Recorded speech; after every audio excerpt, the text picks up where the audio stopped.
Everybody, I'm Kevin Indig, VP of SEO and Content at G2, mentor at German Accelerator, and voracious writer on kevin-indig.com. I'm watching 100 Days of SEO with Brendan, and I'm excited to be on. Kevin, thanks for joining us on 100 Days of SEO. Thanks for having me on. It's exciting. Yeah, man, we're a little bit, I think when people are watching this, we'll be at least 2/3 of the way through. So I'm super excited about that. I want to kind of talk about big picture, and we'll kind of filter down into some more specific stuff, if that's all right. Yeah, absolutely. SEO has so many parts, whether it's coming into a new position, like at G2, which you did, not super long ago, but when you come into a new position, or if you start a new personal project, how do you decide of all the things, of all the levers that we can pull, how do you decide what to prioritize first when it comes to SEO? That's a fantastic question. I started at G2 about 7 months ago. So I'm slowly getting at that point where I feel much more comfortable with everything and much more settled in. And I really thought about that because what usually happens is one of two things. First, you get super excited about a project and it doesn't really feel like work and you don't have that much resistance because you just feed off of your momentum.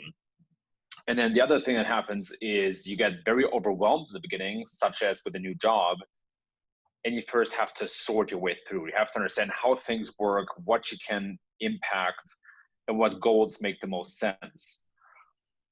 So the way that I usually approach this is from a couple of perspectives. One of them is simply my goals or the thing that I'm trying to achieve. And that is very often an outcome of my values. And when I'm speaking about my values, I really mean the things that are important to me in life and the principles and systems that I'm acting after, right? So it all kind of trickles down, right? So for example, curiosity and learning, major value in my life, fits perfectly into how I prioritize things at G2 when I started. Because first off, I need to learn how the company works, and I need to be curious about how to set goals, what's realistic, what not, who has impact, and failures of the past, all this kind of stuff. So because one of my values is learning and curiosity, I first explore everything, collect, document, and then I go back or take a step back and try to understand what makes the most sense. Right, so that's how kind of a value trickles down into a specific prioritization. Now, of course, there's the whole business stuff, right? You have to prioritize work and tasks according to your goals. You cannot be sidetracked too much, and that's honestly something that I think everybody deals with on a constant basis. And that the better you're able to handle that, the more successful you are. Mm-hmm. I think that's really helpful. It's something that this is advice that I wish I would have had when I started at Click Studios, just because I was our first core SEO hire. We'd kind of outsourced it a little bit before me, and just the work wasn't great. It was the kind of work where you can send clients reports, but don't actually look at the backlinks, that kind of stuff. And it's very opposite now, but I didn't have any of that sort of guidance around understanding who could actually do what and how hard I could push. One of our first client projects that I totally botched was I just didn't push hard enough. I kept telling them things to do, and they would be like, yeah, no, we don't want to do those. And I'm like, well, you're paying us, so I guess. And I didn't push hard enough, and I needed developer help with certain things, and it got pushed to last priority. And I was like, well, that's fine. Things like that. I didn't understand who and how to get buy-in from other people, and I didn't understand how to work in an organization. I'd always just been solo kind of consulty thing, a one-man agency sort of situation. So I didn't know how to work on a team effectively. So it's super helpful advice. What about more tactical, if you got a brand new website, how do you start thinking about how to have impact on it? Yeah, first of all, I want to understand what the purpose of the site is, right? Is it like a hobby type of blog where you just want some brand building and exposure and awareness, or is it like a startup that has a couple million in funding and has to achieve high goals? So that's the first thing. Again, it all comes back to goals and purpose. From there on, the next thing is usually I look at problems. I'm a big fan of a problems first approach, and it's usually the problems of the audience or the customers. When I'm saying problems, one framework that has been really helpful for me is the jobs to be done framework from Clayton Christensen. So Clayton Christensen is this economist, absolute legend, wrote a book on startup disruption, and also jobs to be done, a couple of other things. And the jobs to be done framework is actually pretty simple. It thinks about all the main and side jobs that people have to get done within the context of the problem you're trying to solve. So the kind of common example is people ordering coffee at Starbucks, right? So they just want coffee, and the core problem they're trying to solve is to either be more awake or it's part of their morning ritual. But then there are also a couple of side jobs, like maybe getting breakfast, and that's why they might buy some pastry and all that kind of stuff. The jobs to be done framework also takes the context and emotions into account. And that's what I think makes it a really useful framework, especially for SEO and content. So there's a bit more to read about jobs to be done framework.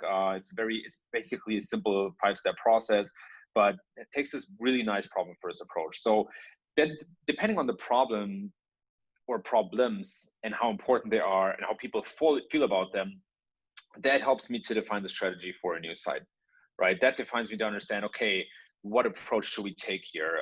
Is it a content-driven approach or an inventory-driven approach? And so there's a deeper philosophy between that. It's basically, is it a site that can scale with a certain inventory, like Spotify scales with songs and artists, right? Or Trello scales with boards, Slack with apps, and all these kind of things, right? Or is it something where we have to create content ourselves? And if so, what content do we need to create to address these problems? And it's the same thing with inventory-driven sites, right? Like, what's a scalable format to solve people's problems? So again, this is nice, but very elegant framework that is based on problems and opens up all sorts of other questions that help you to define a strategy. Yeah, I think that's super helpful. Like taking a step back, understanding like what problem are we actually solving for people, and then from there, I mean, even if we're starting at like a lot of times people build a website, they make the thing, and then they're like, all right, I want to make it. It's kind of like building a car first, and then deciding you want the car to go fast. It's like maybe you should have thought of that before you started building the car. But I think it's extremely common that people build a website and then they're like, all right, we wanted to do these things, and it's like, oof, okay. I think from a content standpoint too, and I might be butchering the framework, but even understanding like what problems your content is solving, right? And that kind of pushes into like search intent and things like that. Like people are Googling this thing, but they're Googling it to solve a problem. And like, what do they really want? They don't like, do they want, for example, we tried to rank an article about digital marketing, and turns out the problem they're solving when they're Googling like digital marketing skills is they just want a little list. They just want a list of like, hey, here's the skill, here's some like top digital marketing skills. The whole first page is listicles. And here we produce this like 6,000 word epic guide. Nobody wants that. Nobody. Yeah. It turns out for the people that are Googling that, it doesn't solve, like, it's the wrong, like we thought we were solving a problem with the wrong kind of like content. I want to switch gears a little bit. When it comes to, and I know that like you're going to have to like probably time travel back a little bit, but maybe this also applies to like working with more junior team members at G2 and in other roles you've had, but what's one big mistake you see beginners make when it comes to SEO? I think I can draw a little bridge to what we said earlier, right? When you said people wanting a car and then, figuring out how to drive it. I would even take it a step further and say, first of all, think like, where do you want to go? And then decide if a car is the right approach, or if you maybe want to take a plane, right? And so I think it's the same approach with if written content is even the best format for that, as you alluded to, right? Like, is a guide right? Is a listicle right? Is a video right? Or is audio better, So I think it comes back to understanding your audience really well. And so that's one of the core things that I see beginners do wrong a lot of times. They have a lot of theoretical knowledge and then go out to apply this right away. Whereas if you collect a lot of practical knowledge, and that's my biggest tip, though not a secret, to beginners, you then ask yourself, these kind of questions, like first, does it actually make sense? And then apply all the SEO juice to it and marinate it with some cool tricks, which again, there are not lots of them out there, but again, I think it's these kind of questions that beginners often don't ask themselves, and they should ask themselves much more. So lots of theoretical knowledge and little practical knowledge. And so what I recommend every beginner is get a project, get something out there where you can start collecting practical knowledge. And then there's this whole interesting journey that you go on as an SEO. And I'm a culprit of that myself. I started that way, which is you start with a very idealized view in SEO. It's kind of the end all be all, and all this practical knowledge that's out there on websites should be applied. And how can somebody not do that? And then you're being confronted with reality. And then you kind of hopefully understand that the middle ground is probably best, right? It's usually a mix of what Google officially recommends you to do, of what your practical knowledge tells you, and of what other experts out there say, right? And if, it's like it's a mix of anecdotal experience and facts, if you will. So again, I think as an individual, you kind of go through that journey. You should really think hard about the right questions to ask, and you should get as much practical knowledge as possible. Mm-hmm. Yeah. I was on I did a podcast interview with a guy named Nick Loper, and my high school math teacher heard the podcast and sent me an email. Haven't spoken to this person, I'm 35. That was a while ago. And he sent me an email, and he was talking about trying to get more online math tutoring students and stuff like that. And he's like, I need help with my blog and all these things. And I just dropped some stuff into YouTube. I'm like, what are you teaching right now in your class? And I put some searches into YouTube.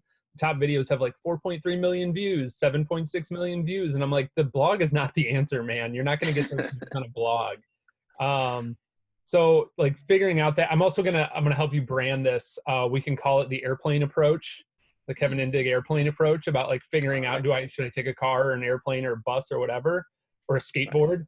And I think too, the other thing you reminded me of very practically is just understanding how real, I had a conversation in the SEO for the Rest of Us community recently where somebody was like, oh, this guy wanted to pay me for links on my blog. And he's like, that's so unethical and all these other things. And I was like, just understanding more of how these things work.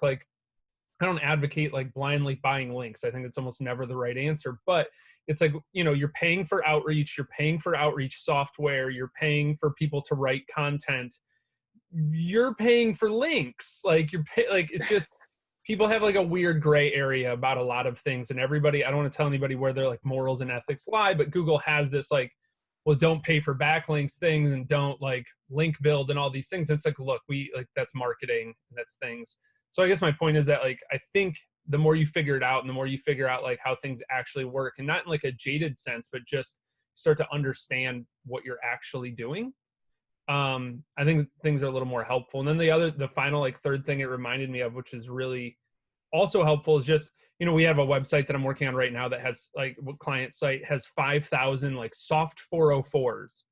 Had never heard of soft 404s before. I'm just going to be honest in my ignorance. And I'm looking this up, and I'm I need to start pulling in a developer, or at least maybe we need to have a technical SEO hire, or at least I need to hire a technical SEO to coach me through and level up my game, because I'm a beast on the content side and the link building side, but the I don't know how to solve 5,000. Was there a rewrite somebody did? I don't know even where to look. So I think this ideal world is what I wanted to come back to, that you mentioned of well, I read all these things on this SEO guru blog, or even maybe Brendan told you too, or maybe they're on the TechBound newsletter and you said something and they're well, of course everybody should do that. And it's look, there's a lot of things going on and a lot of humans involved, and it's never going to work out that way. You're absolutely right. So one of the biggest learnings for me this year is, how could this be true? I'm a huge idealist, right? Principles and values are really important to me. Maybe you can tell from the first word that I said on this show. So to me, I very often think in terms of right or wrong, and that's where just asking myself all the time, how could this be true?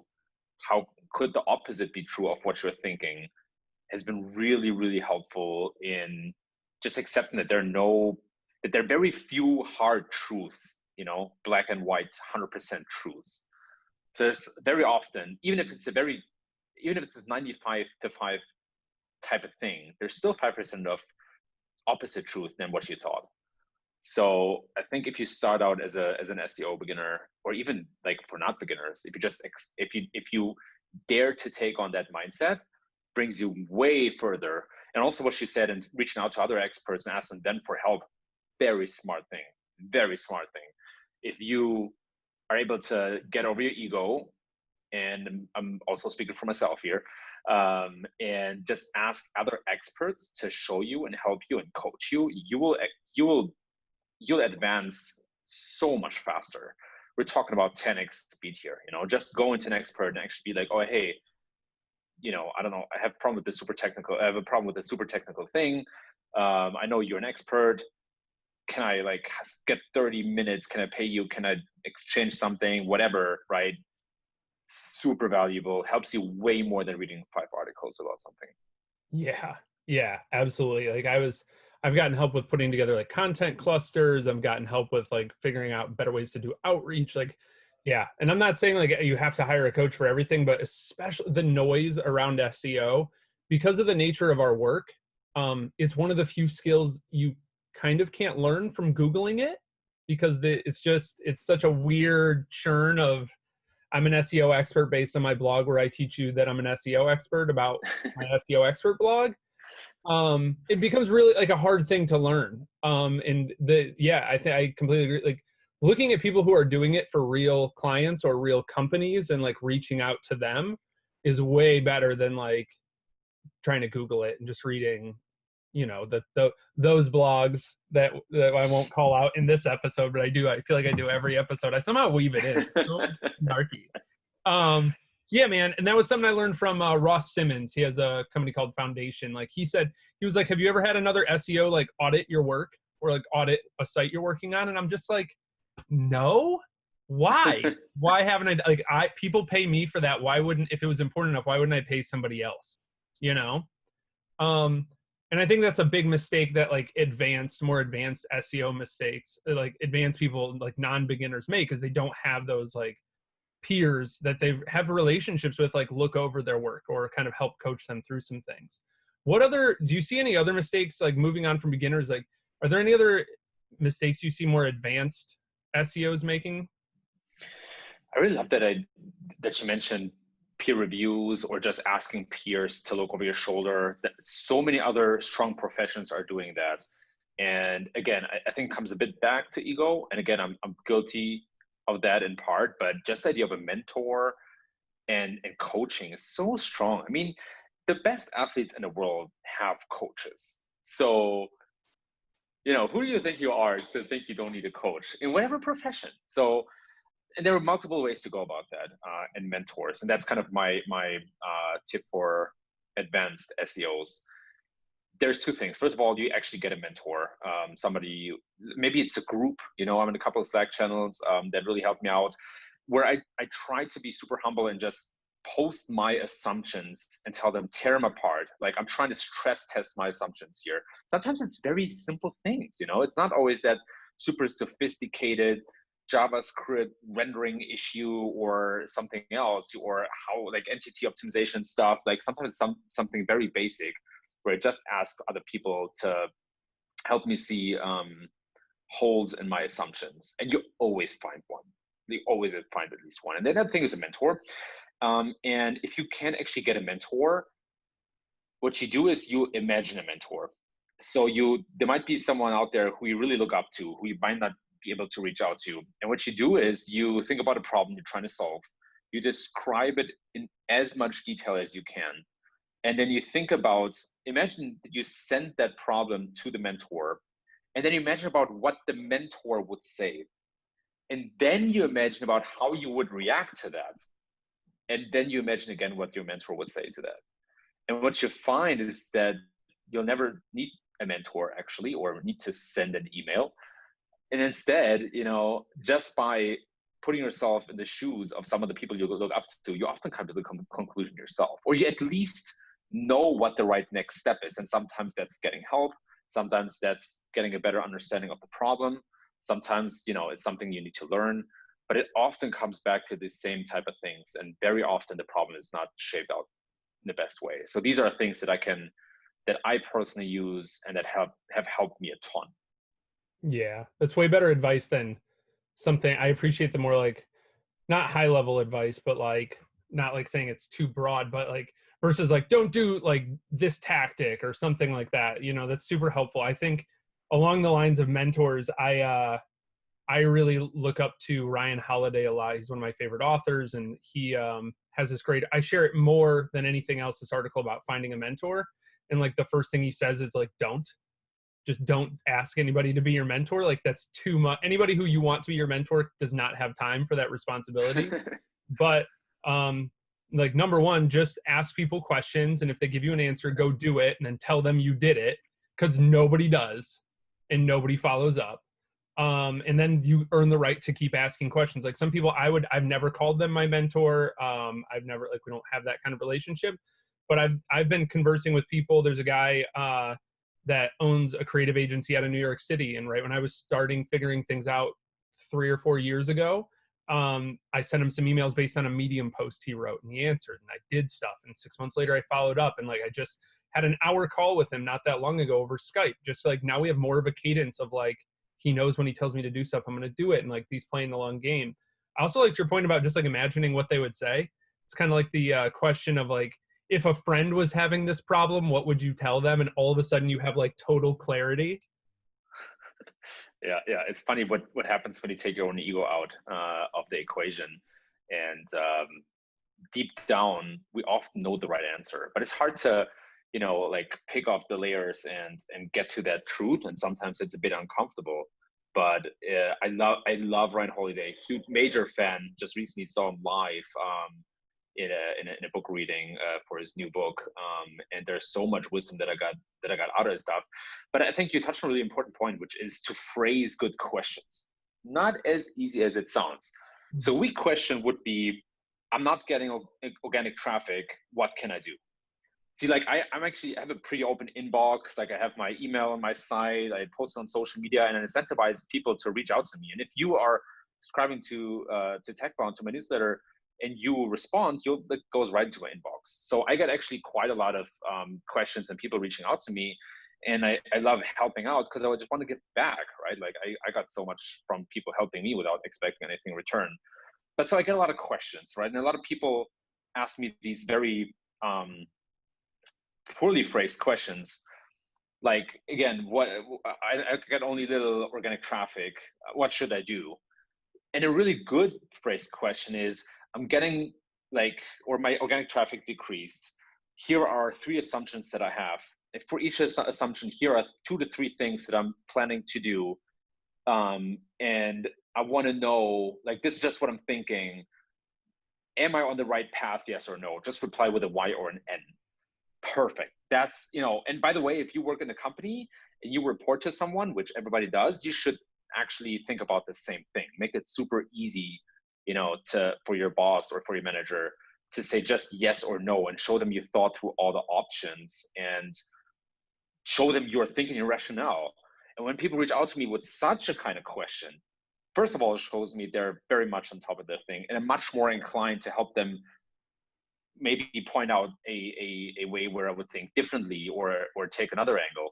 But it also makes so much easier to mentor someone because they do all the heavy lifting. And again, I promise you, 90% of those emails never go out, because if you got to that point, most of the time you don't need somebody to say yes or no. Mm-hmm. Yeah, you end up thinking it through just in the draft, right?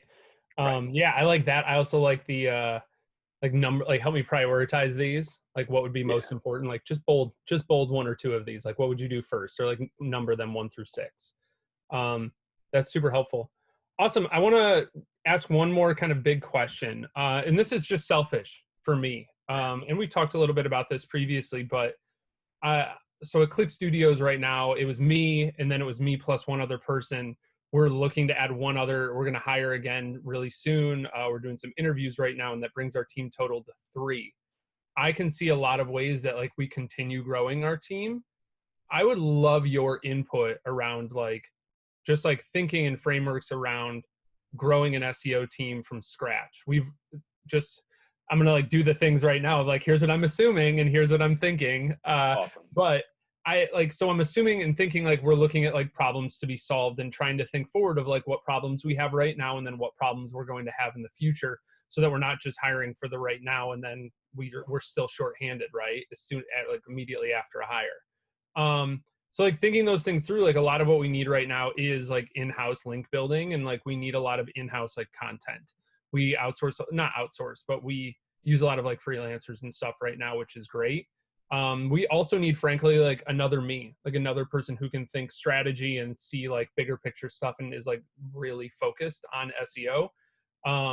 So, I mean, I feel like I have a good framework of like what we need.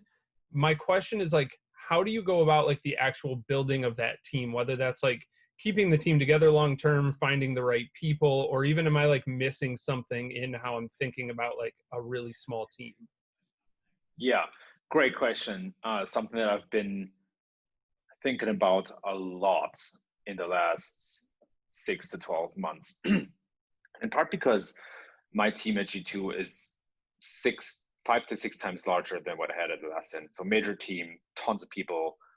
And at that point, you're basically designing systems that scale and that have a certain output. You're not looking at very specific SEO tactics anymore, which I still sometimes like dive into a little bit. But anyway, long story short. So how do you scale a team properly, and how do you set it up for success? I'm a bit inclined to turn this around and ask you for your thought process, but I'm going to give you an answer first. So first of all, I think it's correct to ask for a framework. And then the question that I'm asking myself, okay, what's the goal of the framework?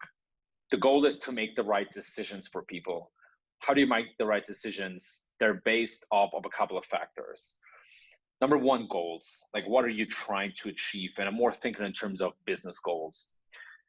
Number two, what are the workflows that have to be done? When we think about systems and principles, the question is always, what's the input, what's the output, right? So I would want to understand what is the workflow we have to employ to get a certain output, which is the first part. The third part is strengths. What are the strengths of the people that I'm employing? And then the fourth part is their preferences. What do they actually want to do? And I think if you use if those 4 factors as an assessment of the decisions you want to make and the framework you want to employ, I think that will help you get to the optimal kind of setup. So these are the 4 factors that I'm thinking about. And the only caveat is that you're probably not going to make everyone happy. I think it's a bit easier with a smaller team. It's much harder with a larger team. But I think it's as fair as you can be while prioritizing the business goals. Mm-hmm. Yeah, I mean, from a business goal standpoint, obviously we want results. The results not only make me feel good, like I want to be able to tell people we're crushing it, I want to do right. I think like making jobs for people is something that is I think is a core, I don't know, a core belief that I have, like something I'm really passionate about. Like one of my principles is I take it weighs heavily on me doing client work, the economic impact of doing good or bad work. Like I can cost people their jobs and they'll have no idea if I don't do good work. And I take that very seriously. So like getting them results breed more retention is more revenue for the company. So I think that like when we're looking for results and obviously looking at strengths and preferences, I think that makes sense for hiring. I think a big thing that we've done so far in like a smaller, scrappier team is we've hired for a lot more like entrepreneurial people. Like I want to see people who are already hustling, people like me who are hustling, building their own things. They're going to be looking for like new opportunities. I don't have to like sit down with them and tell them like, hey, this thing you've been doing doesn't seem like it's working. Like maybe you should try something. Like they're just going to do that automatically. I need a lot of like the similar hustle that I have out of other people. And so like this entrepreneurial thing, has been really important as a hiring quality. I've talked to Matt Barbie about it from HubSpot, and he said like the opposite is kind of true sometimes. Like I almost don't want to build a big team around a person in senior leadership if I know they're going to be gone in a year or two, because they're like doing other things and they don't see themselves staying here for a long period of time. I'm worried less about that with the people on my team right now, just because like I need so much of that like self-starting. Does that make sense? Totally does make sense. And I think Barbie touches on an important point, which is the tension between somebody wanting to be there long term and somebody working towards taking themselves out of the equation, right? Like there's this saying out there, you want to set everything up so you're redundant, and I think there is some merit to it. But then, of course, that next step for that person has to be within the company. So I totally understand what he's saying there. Let me ask you, what are the results that you want to achieve for your client? Yeah, I mean, for us, it is twofold. It's obviously like the vanity metrics of like keywords and traffic and things. Really, it's revenue goals. We don't talk a ton about revenue with organic. I'm saying we as like an industry. That's like the number one thing they can talk about with paid, like we made you this much money. But being able to prove tangibly that we've 10x the investment on us or bigger than that, like that's super important to me. So really it's revenue goals for the clients that we're working with. Okay, makes perfect sense. Totally agree. We're not talking about revenue enough. That's why I'm writing a guest article for the Inbounder right now, Inbounder from Gianluca Ferrelli, about exactly that problem, how to get around it easier. But then, okay, what prevents your clients most from generating more revenue through organic traffic? Is it that that it's hard for them to measure the revenue from organic traffic, or is it another problem that keeps them from increasing revenue through SEO? Yeah. Well, I think it's obviously the answer is both, right? Why not both? The So it's obviously it's hard to measure, right? We have a lot of people who have very convoluted businesses. They're like, well, it's a mix of like people calling us and we can't track that because it's a call and then it goes into the system and we don't have the way to call, like attach like this specific call came from organic in our system. We can see that calls happen, but it would take, at least like right now with the technology we have and the manpower, it would take like a manual kind of setting up of that sort of thing to align things. So it's convoluted business systems where they have a lot of different ways that they make money, and then also a lot of ways that those people come in. I think that's a big part of it. Like we could probably, like that is really essential because we're just saying like, well, leads are up or this is up or this is down. And then we're asking them in a very like Coca-Cola Mad Men sort of way of like, well, revenue was up this quarter. Guess you guys did great. It's not the best way to measure. So I think it is some of the measurement. And I think in terms of traffic, like just having a more aligned system, like within Click, from, content strategy to design to development to like all of to support, even that like all supports, like our goals are all revenue for the client versus like the designer's goals are to design something that wins an award. The developers have like a different kind of internal goal. I have a different goal. I think having a system within Click that then aligns everything to like, we need to make these people money is really important. And I don't know if I answered your question. Yeah, the question was really just like, what are the biggest problems holding you back from making clients more revenue? And it seems like part of that. Oh, please go ahead.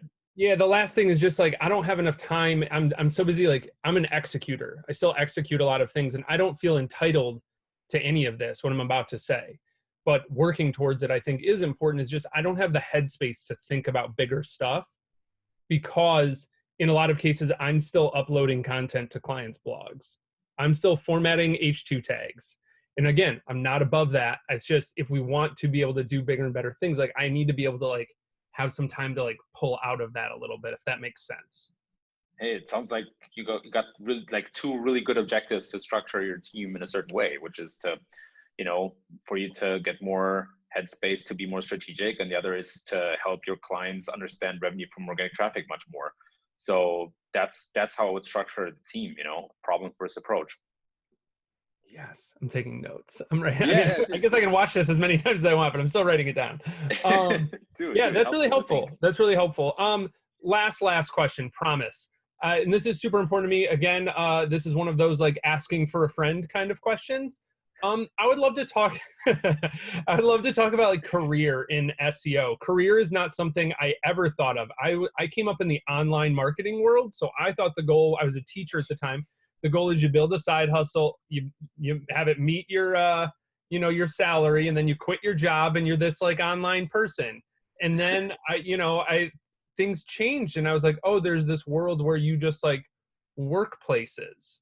And like, yes, you can do things on the side, like you have your newsletter and you do a bunch of stuff. I do some things, but like you still have this career and that can be very valuable and rewarding. Like not everything has to be like cubicle nation, take the leap, quit your, day job to dream job, all these like things that most of the people telling you that stuff also are selling you courses on how to do it, which is something I learned. But I would love to hear more about like how you've thought about your career in like SEO and content. Yeah, I would just love to hear more about how you think about that and how you've thought about like growing, like especially when is it time to like really double down on where you're at and when is it time to like maybe look at other opportunities? That is a good question, or those are a couple of good questions. I have to say, in the beginning of my career, I mostly followed my curiosity and learning. I started out with a bit of dangerous half knowledge in SEO that I taught myself from like playing computer games. There's a longer story to it, but Same though. yeah, I feel like I feel like there's lots of people with that similar story or something to it, and I think video games, yeah, they teach a lot of good stuff, or maybe they're more a result of a certain personality. Anyway, long story short, I was very lucky to stumble into a great online marketing agency that really helped me to build my skills in a very fast way and set me on a fast-paced track. So there was a lot of luck and positive accidents involved. But I then got to a point where I realized that I could be successful in that field and had the luck that this field grew very fast, right? And nowadays is so big, and I kind of grew with the industry. So there are a couple of components to that. So I think that the moment when I realized that there was something in the bushes is when I was consulting an enterprise company for the first time and talked to some very high executives in huge Fortune 50 companies that were much older than me and were very confused about why this young guy is talking to them and explaining them how to restructure their website. But that's when I think I first realized, ooh, that says something about it. And so I think from there on, I took a much more proactive stance in shaping my career, and first of all, trying to really refine my skills and gain a lot of experience. And if you look at my resume, you will notice that I had exposure to a couple of different types of verticals and companies, from B2C to B2B, content marketing driven, inventory driven, all sorts of companies. Again, I mostly intentionally did that to just collect a lot of experience. And what you see now is that I'm broadening up a lot. So I started out in a very, very specific technical way, and now I'm broadening up like crazy. And I'm going for becoming a CMO in the next couple of years. I really, that's my goal. I want to be a CMO. That being said, my heart will always be attached to SEO, and I'm still sometimes hands-on. I still got projects where I'm, much deeper in the weeds. I'll always keep that up to a certain extent. When do you know when to take the next step? It really depends on your goals and where, what you have an inclination for and the context. Not everybody has to be a manager. I think if you figure out for yourself you want to be an individual contributor, then I think that's amazing and all the power to you. And then sometimes, you realize that you have been sitting somewhere for way too long. So I think it comes back to the problem and clarity, right? Like understand what you want. And I know it's not always easy. I, in the beginning, also did not know what I want, but put in the mental effort and consider all the options. Go deep, write a journal, reflect, talk to people who are in a position that you think you want to be in, see what it's like. gather as much data points as possible and see what the pattern is, see what you're strong at, ask other people what you're really good in. I think the best decisions come from understanding yourself really well, because if you know what you can do and what not, you can work on it, you can shape out a path for yourself, and it's much easier and clearer in terms of what your next steps are supposed to do. So I know that was a lot, but I hope I answered some of the questions you asked. Yeah, you absolutely did. That was extremely helpful in like thinking that through. And I think that's something that I'm still learning right now. Like I'm very much in a bubble, being like the earliest hire within the agency that I work at, but I love where I work right now. I really do like it. And it wasn't until I talked to you and like went to the G2 Reach event that I was like, oh, there's like other things going on in other companies. Like, I'm just being transparent with you. Like I taught for 10 years and like built stuff on the side. So like, I feel like this is such a poor analogy, but I feel like, the guy who went to college, but he's still dating the person he was dating in high school. And everybody's like, you just don't, you're like, I don't know. Like, I know this and I want to open myself, but it also gives me like a better chance to grow. Right. Like talking to people like yourself and even like Ryan and other people, has been like really helpful, just like understanding like how things scale and how they get bigger. And like, just even if what that looks like, and if that's what I want, right? Like, do I want to be a CMO? I have no idea. I have no clue. Never even thought about it. Like never, you know what I mean? Like I don't know. But do I want to be the person that's uploading the blog posts and formatting the H2s? Again, not putting it down, but like, no, I don't want to do that right now. I want to like solve bigger problems and have bigger impact. And it's been like really, I have to give you credit a little bit, and especially like, I guess credit to you and like the team at G2, just looking at the volume that you all have put together of like traffic and everything, like has caused me to like really put the pedal down with what we're doing at Click, like all the way. And it's been, I want search results transparently to be like HubSpot, G2 and Drift. And then like, who the hell is Click Studios? Like this, you know what I mean? Like that's the type of thing that I want. And I want to be the person behind that. And I want to build something bigger. And I want to have really big impact on our organization. Like we're a design agency, right? Like that's huge. We've never pursued content marketing in earnest until I like really put my foot down about it. So yeah, I think it's been really helpful to hear like your insight on that, on growing a team, but also on like the advanced and the beginners problems. I really appreciate you coming on, Kevin.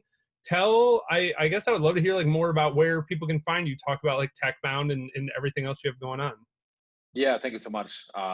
That was a super insightful conversation, also for me. And so if you're curious about hearing more and following me, I'm on Twitter under my real name, Kevin Indig, Indig. Wait, are you somewhere else under a fake name? No, but people mess up my last name all the time, so Fair. I rather spell it out, or maybe I am. You'll never know. And then I blog on my site, which is also kevin-indig.com. I write a weekly free newsletter with exclusive content and curated news and interviews of all sorts of bright minds in the industry called TechBound. And that's pretty much mostly it, man. When you Google my name, you'll find all the stuff that you need. Yeah, I've been telling people that lately too. It's one of the benefits of having of not being like Justin Jackson or something, right? Like, people can find you super easily. But yeah, the interview you just did, I'll link it in the description below. The interview you just did with Nick Eubanks is fantastic too. Big fan of the newsletter. Kevin, thanks for joining us for 100 Days of SEO. Thanks for having me. I'm looking forward to the next 200 days of SEO.